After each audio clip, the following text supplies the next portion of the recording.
This presentation, you will learn about the history of banking in India.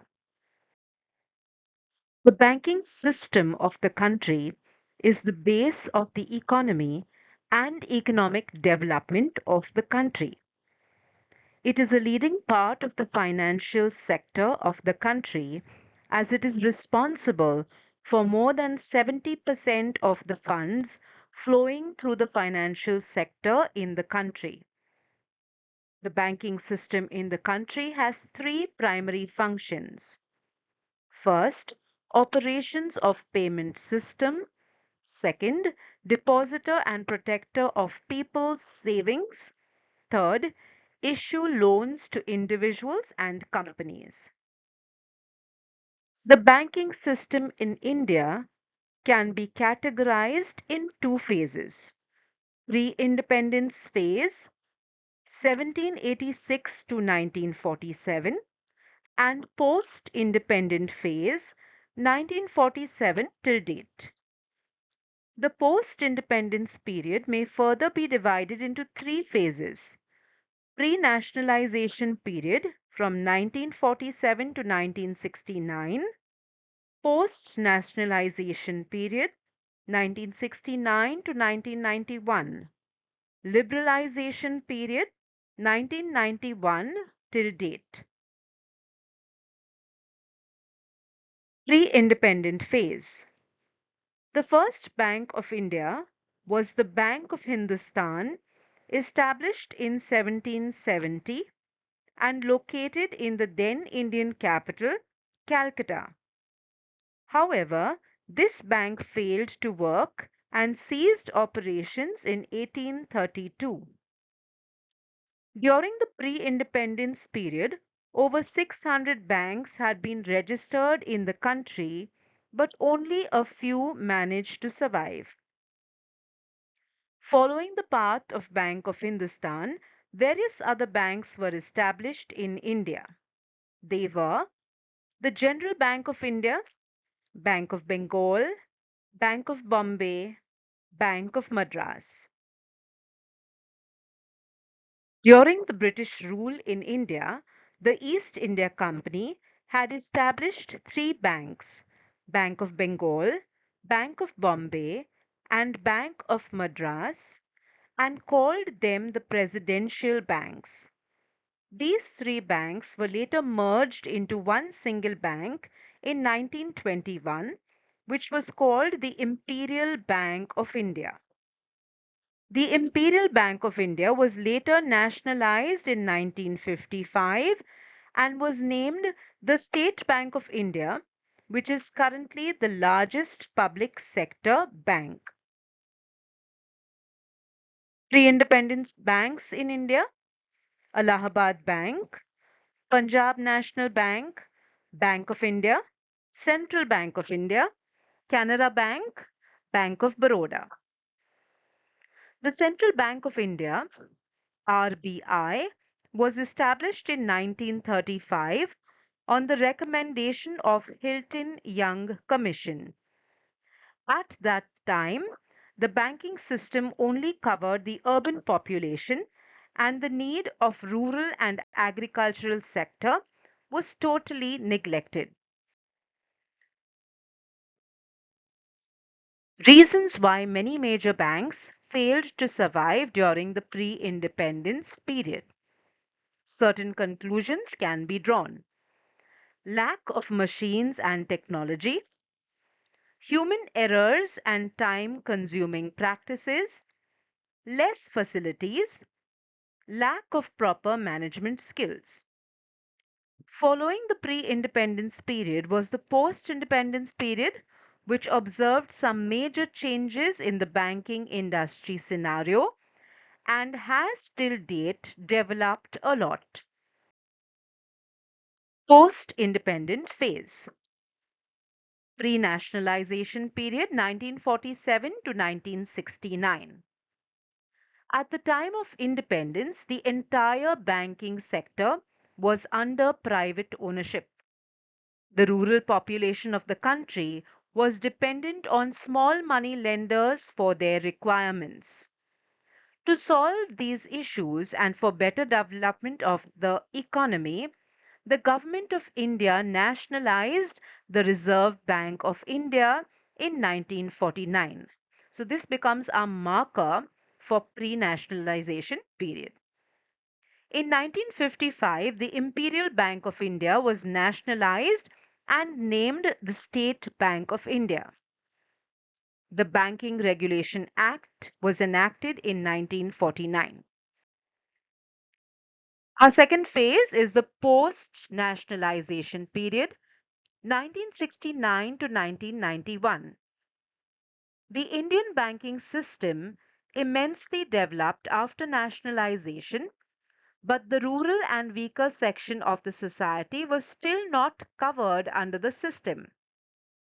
To solve these issues, the Narasimham Committee in 1974 recommended the establishment of Regional Rural Banks (RRB).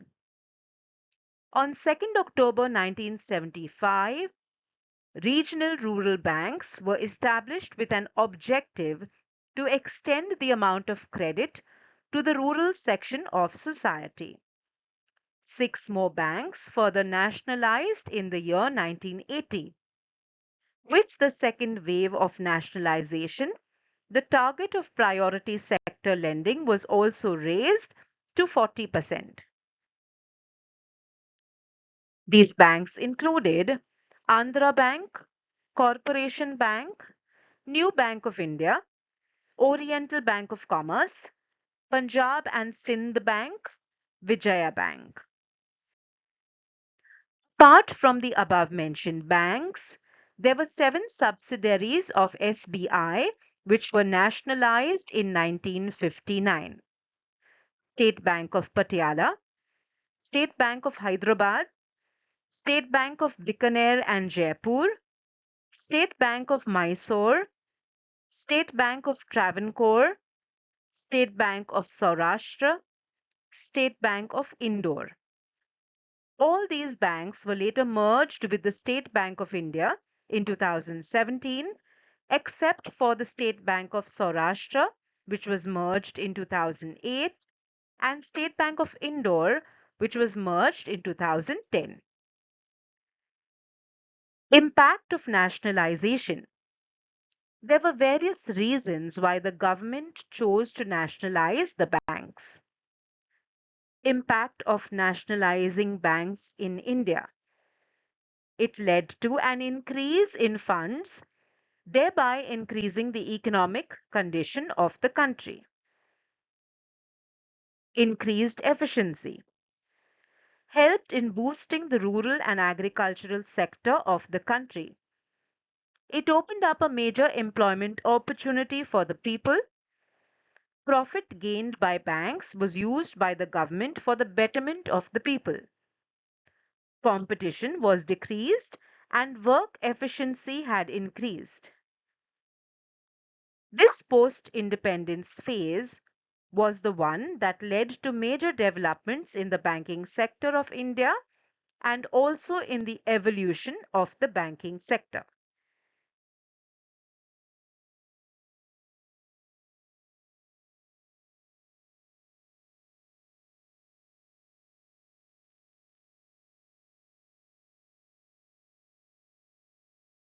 Liberalization period 1991 till date.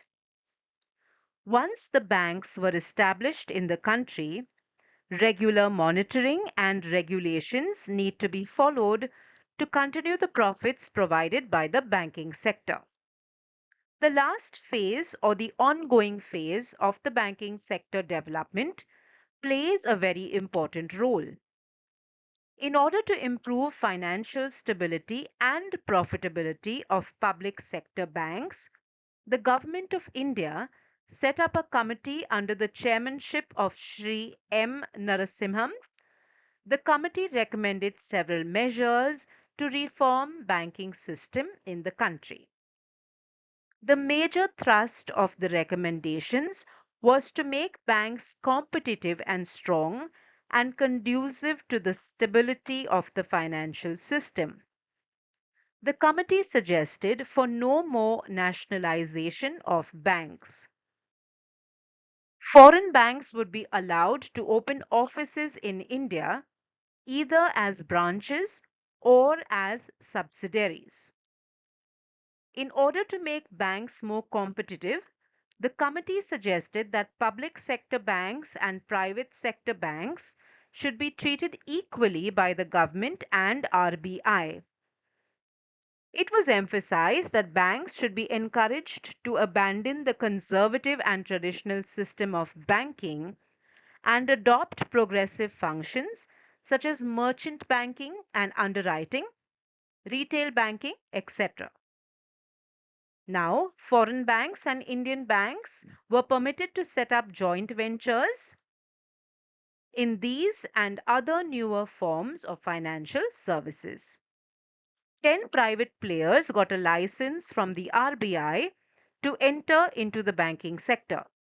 These were Global Trust Bank, ICICI Bank, HDFC Bank, Axis Bank, Bank of Punjab, IndusInd Bank, Centurion Bank, IDBI Bank, Times Bank, and Development Credit Bank. The Government of India accepted all the major recommendations of the committee. The other measures taken include setting up of branches of the various foreign banks in India. No more nationalization of banks could be done. The committee announced that RBI and government would treat both public and private sector banks equally. Any foreign bank could start joint ventures with Indian banks. Payments banks were introduced with the development in the field of banking and technology. Small finance banks were allowed to set their branches across India. A major part of Indian banking moved online with internet banking and apps available for fund transfer. Thus, the history of banking in India shows that with time and the needs of people, major developments have been done in the banking sector with an aim for it to prosper. The entire period of evolution of the banking industry is still ongoing, and each day new changes can be seen in the banking sector for the betterment of the economic growth of the country.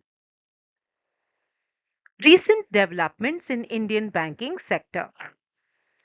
Kotak Mahindra Bank and Yes Bank got a license from RBI to enter the system in the year 2003 and 2004.